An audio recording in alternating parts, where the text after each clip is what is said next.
Shalom, shalom, queridos. Vamos a mais um dia falando acerca de Hanukkah. Ontem eu falei, né, do que o meu entendimento espiritual do confronto contra a Grécia. E hoje eu quero trazer um pouquinho da história, né, do que aconteceu, de como foi, como surgiu, né, essa festa. Mas eu quero começar dizendo uma coisa bem básica que eu escuto muito. Queridos, Hanukkah não é o Natal cristão, ok? Os judeus de religião, eles não comemoram Natal porque eles ainda esperam o Messias, ok? Os judeus messiânicos não comemoram Natal porque sabe que Jesus não nasceu nessa data. E os cristãos também não deveriam comemorar Natal, porque quando você vai para os fundamentos, para a história do que representa, do que significa o Natal, a gente vê que é uma celebração 100% pagã. E também sabemos, né, que Jesus não nasceu nessa data. Mas é só uma lembrança. Queridos, imagine aí, você faz aniversário dia 8 de abril. E daí eu vou celebrar a sua festa no dia 15 de novembro. Uma coisa meio sem lógica, né? E tirando tudo isso, Jesus nunca disse que era pra gente comemorar o seu nascimento, queridos. Ele nasceu como um homem, né? Como um homem comum, que não pecou, que cumpriu o seu chamado, cumpriu o seu ministério, mas ele nasceu como um homem natural, né? Como você e como eu. O que faz de Jesus o Messias é a sua morte e a sua ressurreição, né? O que faz dele não, o que mostra que ele é o Messias é a sua morte e a sua ressurreição. Então, inclusive é isso que ele deixa como marca, né? Olha, toda vez que vocês se reunirem, vocês vão fazer isso em memória de mim. A memória que eu quero que vocês tenham a meu respeito é que eu estou vertendo meu sangue e rasgando a minha carne para que vocês tenham vida, para que vocês sejam curados, para que vocês sejam libertos. O sangue é o sangue da nova aliança que eu tenho com vocês e vocês têm comigo. E isso eu quero que vocês repliquem como um memorial eterno, ok? Então, Natal não tem absolutamente nada a ver com Cristo. Então, a gente precisa conhecer a história, né? Conhecer fatos para a gente saber o porquê. O que aconteceu? Bom, vamos lá. Por volta de 300 e alguma coisa antes de Cristo, Israel foi tomada pelos gregos fenícios, né? E eles vieram com as suas culturas, né? Com as suas adorações, com o humanismo. E o Oriente Médio, na verdade, havia sido tomado, né? Porém, os outros povos, eles eram politeístas. Então, para eles, um Deus a mais, um Deus a menos, não ia fazer diferença nenhuma. Mas Israel não. Israel sempre foi monoteísta, né? Ele sempre se posicionou tendo um único Deus, ok? E dentro disso, assim, inicialmente foi tudo muito legal, eles trataram muito bem, né? Só que daí vocês sabem que o governo vai passando de mão para mão, né? E aconteceu naquele tempo mais ou menos o que aconteceu com José no Egito, né? Primeiro ele tinha um faraó que era best dele, né? Amigo dele lá, mas depois veio um outro que não o conhecia, né? E que oprimiu o povo e que fez do povo escravo. Então foi mais ou menos isso que aconteceu naquele tempo. E o sucessor daí começou a oprimir Israel. E tinha um grupo de sacerdotes que eu vou entrar falando para vocês por que falam que é o Natal, tá? Tinha um grupo de sacerdotes que entraram em aliança, né, com esses gregos fenícios e não se importava muito com as leis de Deus. Mas existia um grupo liderado por Mateus Macabeus, sacerdote da linhagem de Levi, que zelava pela palavra, que zelava, né, pelos princípios. E começou meio que dar ruim, né? Porque um concordava, o outro não concordava. Queridos, qualquer semelhança com o que nós estamos vivendo aqui não é mera coincidência. Eu tô falando isso porque é uma história bem similar, uma guerra de princípios e no mesmo período, né? No mesmo tempo. E esses imperadores, né, começaram a oprimir o povo de Israel. E começa sempre com a mesma onda, sabe? O sopro de Satanás é sempre o mesmo. A primeira coisa que eles fizeram foi, vamos tirar o Shabat, né? Começou a proibir o povo de celebrar o Shabat. E depois começou a perverter as leis, os princípios, né? Os princípios da Torá, começou a perverter. E por último, que foi assim, o ápice para começar uma revolução, foi quando eles começaram a usar o templo, né? Proibiram o sacrifício anual dentro do templo, porque essa história ela é longa, né? Ela não aconteceu assim num período de tempo bem curto. Inclusive tem historiadores que dizem que a guerra dos Macabeus contra os sírios fenícios duraram 3 anos, e outros historiadores dizem que essa guerra durou, essa revolução, né, durou 8 anos. Mas não sabemos ao certo, mas é de 3 a 8 anos durou só o período da revolução. E daí eles pegaram e começaram a sacrificar dentro do templo. Vamos lá, vamos voltar para a história bíblica. O templo era o quê? O templo apontava, né, para a obra de Cristo, tabernáculo, né, vocês sabem aí, o formato mostra a cruz, mostra a caminhada cristã, né, o sacrificar no início, o se lavar na bacia de bronze e tal, né? Todo o projeto do sacrifício do tabernáculo. E também tinha a questão da forma de alimentação que o próprio Deus havia estabelecido. E dentro dessa forma de alimentação e de sacrifício, era-se e é ainda proibido o consumo e o sacrifício do porco, né? Por ser considerado um animal imundo. E o que aconteceu? Esse imperador começou a fazer dentro do templo, queridos, sacrifício de porco oferecido a Zeus. Olha aí o tamanho do confronto, da guerra, o tamanho da humilhação, a quebra de princípios. E alguns sacerdotes se contaminaram, se sujaram com isso. Mas esse Macabeu, ele não se prostrou, ele não se dobrou. E tudo, assim, a cereja do bolo para explodir essa revolução foi quando chegaram para ele e falaram assim, olha, você vai ter que sacrificar. E ele falou, vou não. Eu não sacrifico, não. E ele matou o comandante do exército dos sírios fenícios, ou dos gregos fenícios. Ele matou o comandante do exército e o povo que estava junto com ele. E daí ele teve que pegar ele e a sua família e fugir para os montes, né? Porque daí ele se tornou um foragido, né? Alguém que se levantou contra o governo de Israel. Alguém que teve a coragem de falar assim, não, eu não aceito esses princípios. Não, eu não aceito viver isso. Não é isso que o Senhor nos ensina. Eu vou viver aquilo que o Senhor, o padrão que o Senhor estabeleceu para o nosso povo. E aí começou a guerra. Só que, queridos, olha só, os gregos, eles eram guerreiros, né?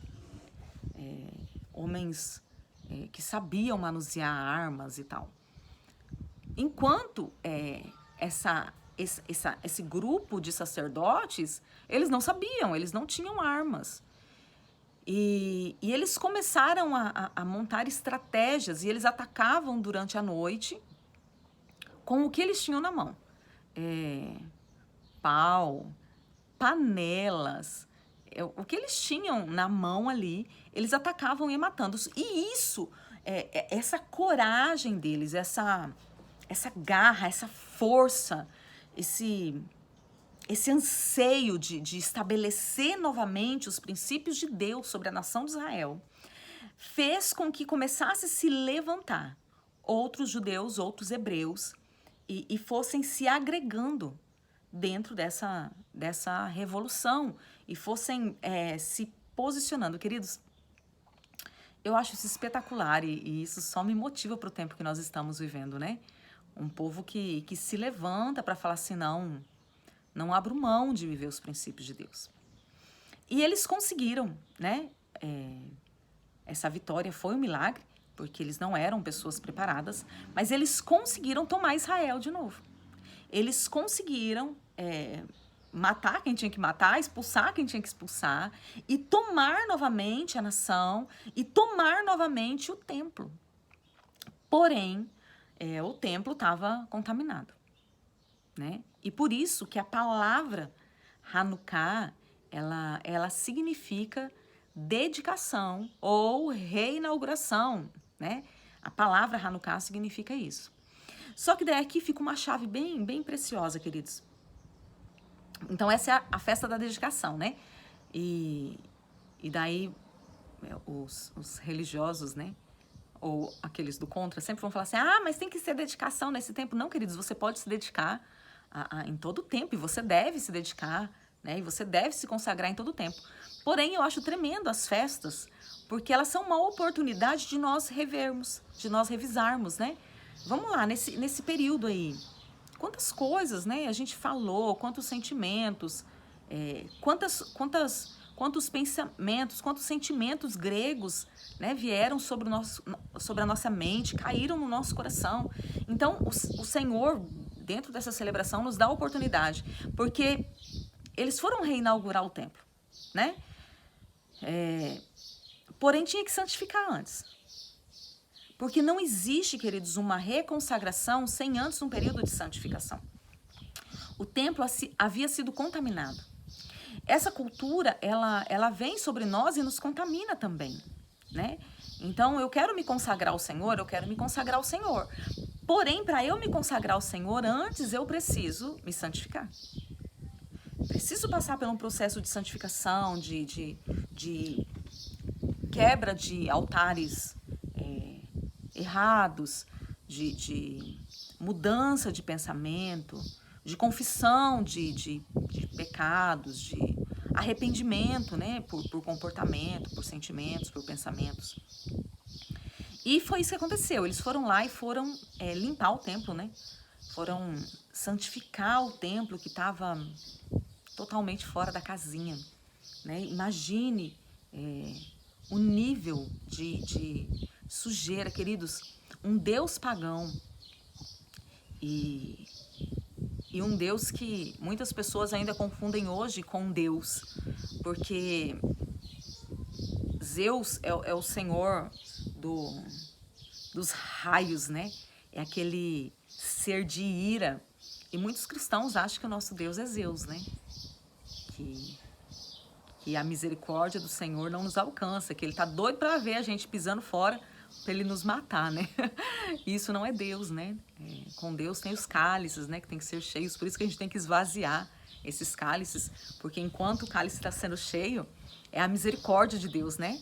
O que é a misericórdia de Deus? Olha, você errou, mas eu tô te dando uma oportunidade de conserto, né? Isso é a misericórdia.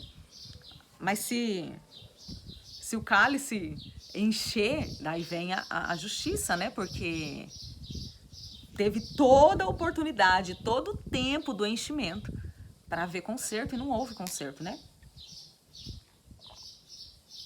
Então, todas as vezes que a gente entra no processo de santificação, na verdade, a gente está esvaziando o cálice, né? A gente está aproveitando a porta de misericórdia, a porta da graça, né? Que permite que a gente se limpe e se santifique. Tá, eles foram lá para limpar o templo e para santificar. Limparam, né, toda a parte externa, a parte do sacrifício e tal. Quando eles chegaram dentro do lugar santo, né? Vamos lá, átrio externo, santo e santo dos santos, né? Quando eles chegaram dentro, uma das coisas que tinha que acontecer lá dentro era o acendimento da menorá. Lembra? O fogo arderá continuamente sobre o altar, não se apagará. E a menorá estava apagada. Só que, queridos, o azeite, né? Porque hoje a gente usa até vela, né? E não estou nem dizendo que é certo ou errado, não é isso. Mas naquele tempo não tinha vela, né? O que era acendido na menorá era com azeite, né? Pavio dentro do óleo, para que se acendesse, né? Ou até mesmo o próprio azeite em combustão, queimando. E o azeite não era tão simples assim para fazer. O azeite demorava uma média de 8 dias para a confecção do azeite. E quando eles chegaram para organizar o lugar santo, para acender a menorá, eles descobriram que o azeite só tinha azeite para um dia. E que não tinha como, naquele período, e tinha que ser no dia 25. Por que tinha que ser no dia 25? De Kislev. Porque no dia 25 de Kislev era o dia do sacrifício a Zeus. Então, eles pegaram essa data para santificar. Então, tem que ser hoje. Olha só, uma porta naquele dia havia sido aberta para as trevas dentro do templo. Então, naquele dia, essa porta tinha que ser fechada. Mas eles não tinham azeite. E daí, o que eles fizeram? Vamos fazer azeite. Vamos acender aqui o que a gente tem, né? E aguardar um milagre. E o milagre, queridos, aconteceu. Aquele óleo que daria para um dia, ele ficou aceso por 8 dias. E por isso, a festa de Hanukkah são 8 dias, né? E por isso que a menorá de Hanukkah... Deixa eu chamar a menorá aqui. Essa é a menorá comum, né? De 7 braços. E a Hanukkah, que é a menorá para Hanukkah, ela tem 2 braços a mais aqui, né? Que se tornam 9 braços. Mas a festa não é 8 dias. Esse braço aqui, querido, chama de braço servo. Ele é o braço que fica aceso e vai acender as outras. É daqui que se tira a chama. Esse aqui vai servir os outros. Então, os dias são contados aqui, né? Nesses outros aqui, 8 dias. Começa se acendendo da direita e depois da esquerda. Da direita, esquerda, direita, esquerda, até encerrar os 8 dias. Mas isso a gente vai falar, eu acredito que amanhã, acerca de como fazer, de como celebrar. Mas Hanukkah, e daí Hanukkah virou a festa das luzes. Por quê? Porque a luz se manteve acesa, né, por 8 dias. E, queridos, Hanukkah tem um monte de liberação profética. Um monte, mas eu quero falar acerca de como fazer mesmo, do que ela libera. Provavelmente eu vou fazer o vídeo amanhã. Mas ela tem várias liberações. Eu vou dar umas dicas para vocês de como fazer, né? Eu não comprei a Hanukkah, né? Mas eu vou mostrar para vocês amanhã o que eu comprei e o que eu tô fazendo, tá? Para vocês terem ideia aí de como agir, de como fazer. Mas o azeite não faltou. Então, eu quero encerrar, né, esse vídeo hoje. Contei a história de uma forma bem simples. Se vocês forem pesquisar, vocês vão ver que tem várias vertentes da história, mas o contexto sempre é o mesmo, né? A base sempre é a mesma. Mas eu quero encerrar dizendo que, para uma pessoa posicionada, nunca vai faltar o óleo para vencer a atmosfera e as fortalezas da Grécia. Para uma pessoa posicionada. Eu quero que você entenda que Matias Macabeu, ele se posicionou. Queridos, Israel estava passivo, aceitando o que estava acontecendo. Na segunda-feira eu até estava conversando com a apóstola, amiga, a apóstola Magda, uma querida aí, falando que a igreja tem confundido muito o ser pacificador com o ser passivo. Nós temos que ser pacificadores. O que é isso? Nós temos que levar a paz aonde a gente for, mas nós não podemos ser passivos. Nós precisamos ser ativos. E Israel estava passiva diante do que estava acontecendo, inclusive os sacerdotes, inclusive os líderes estavam passivos. A gente é escravo mesmo. Ah, isso aqui não vai dar em nada não. Mas um homem se levantou. Um homem se posicionou e falou, não. Se for para ver isso aqui, eu prefiro morrer. Se for para ver essa mentira aqui, essa enganação, essa sujeira, eu estou disposto a morrer. E ele enfrentou, inicialmente sozinho, o comandante do exército. Teve que fugir com a sua família, por estratégia, não por omissão. E não aceitou. E pegou sua família e foi para a guerra. Foi um motivador de outras vidas. E por isso, através dele, houve um milagre da multiplicação. Houve um milagre de iluminação, de luz. E daí hoje, muitos dizem que esse é o Natal gospel, né? O Natal cristão, porque a festa é no dia 25 de Kislev, então dia 25, né? Mas não é dia 25 de dezembro, queridos, é dia 25 de Kislev, ou Kislev.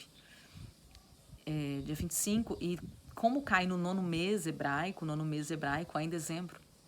Então as pessoas confundem, né? E como é a festa das luzes, né? Onde realmente é para acender luz. Coloca a luz aí na sua casa. A gente vai falar sobre isso amanhã. É para acender luz como um sinal profético do que está acontecendo. Como acontecem essas coisas. O diabo é o diabo, né? Ele já lança e olha, isso aqui é o Natal cristão, então pode se comemorar. Não, queridos. Hanukkah é uma coisa. Hanukkah, inclusive, é uma guerra contra os conceitos de toda festa pagã, porque Hanukkah é uma guerra contra a cultura estabelecida na mente. Que o Senhor te abençoe, né? Que o Senhor te guarde, que você possa crescer, romper nisso, que você possa entender e possa ser um Matias Macabeu nessa geração, né? Que se levanta e fala, não, eu não vou aceitar isso aqui não. Não aceito. Não é isso aqui que eu vou deixar. Eu não vou aceitar esse tipo de profanação com a palavra. Né? Hoje nós somos o templo, né? Nós não vamos a um templo como naquele tempo em Jerusalém. Nós somos o templo. E eu não vou aceitar essa profanação na minha mente. Eu não vou aceitar essa profanação dentro da igreja. Eu tenho uma posição. Eu não estou em cima do muro esperando o que vai acontecer ou acreditando que não vai dar em nada. Eu tenho uma posição. E não vai faltar óleo, não vai faltar azeite sobre a minha vida para que milagre seja estabelecido e para que esse engano de Satanás seja vencido. Que o Senhor te abençoe, te guarde, te encha de força, de unção, de coragem e que você seja um Matias Macabeu nessa geração, cheio de ousadia e estratégia para vencer as frequências da Grécia, para vencer as mentiras e os enganos de Satanás nesse tempo. Que o Senhor te abençoe e te guarde. Acredito que a gente volte amanhã falando sobre como celebrar, o que comer, o que fazer. Quero dar algumas ideias simples para vocês, para vocês terem ideia mesmo, né, de como atuar, de como fazer. E eu tenho certeza que o Senhor vai derramar muito óleo, muita unção sobre a sua vida. E você será um motivador posicionado, levantando outras pessoas para se posicionarem também. Que o Senhor te abençoe, que o Senhor te guarde. A gente se vê amanhã. Shalom, shalom, queridos.